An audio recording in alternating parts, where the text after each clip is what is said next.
శ్రీ రితంభర విద్యాలయ. అందరికీ నమస్కారం.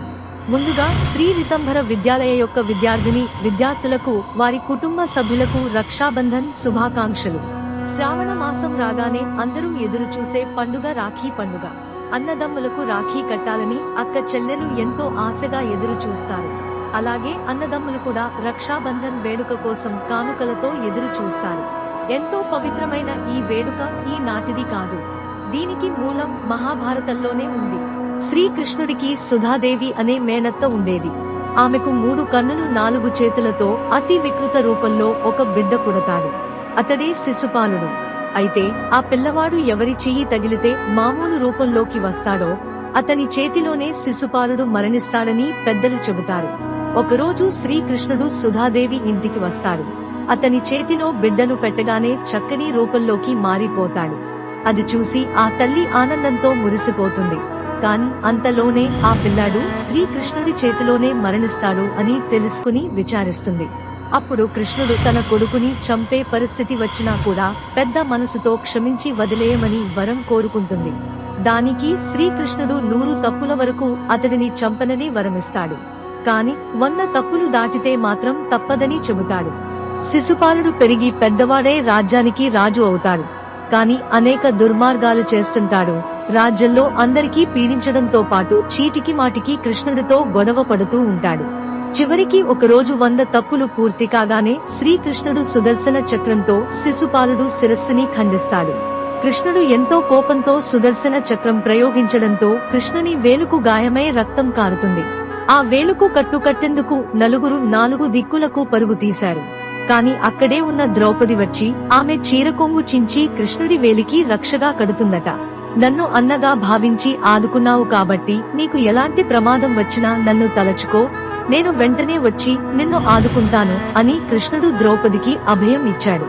ఈ సంఘటనే రక్షాబంధనానికి నాందిగా నిలిచింది. తర్వాత కాలంలో ద్రౌపదిని కురుసభలో పిలిచి అవమానించిన సమయంలో ద్రౌపది అన్నా అని పిలవగానే కృష్ణుడు వచ్చి ఆమెను ఆదుకుంటాడు. అప్పటి నుంచి ప్రతి శ్రావణ శుద్ధ పౌర్ణమి నాడు అన్నదమ్ములకు అక్క చెల్లెళ్లు రాఖీ కట్టి మాకు రక్షణగా ఉండమని కోరగా కంటికి రెప్పలా కాపాడుతామని మాట ఇస్తారు అన్నదమ్ములు. ఇలా రక్షాబంధనతో అన్నా చెల్లెళ్ల అనుబంధానికి మహాభారతంలోని శ్రీకృష్ణుడు ద్రౌపదుల కథ నాందిగా నిలిచింది.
ధన్యవాదములు.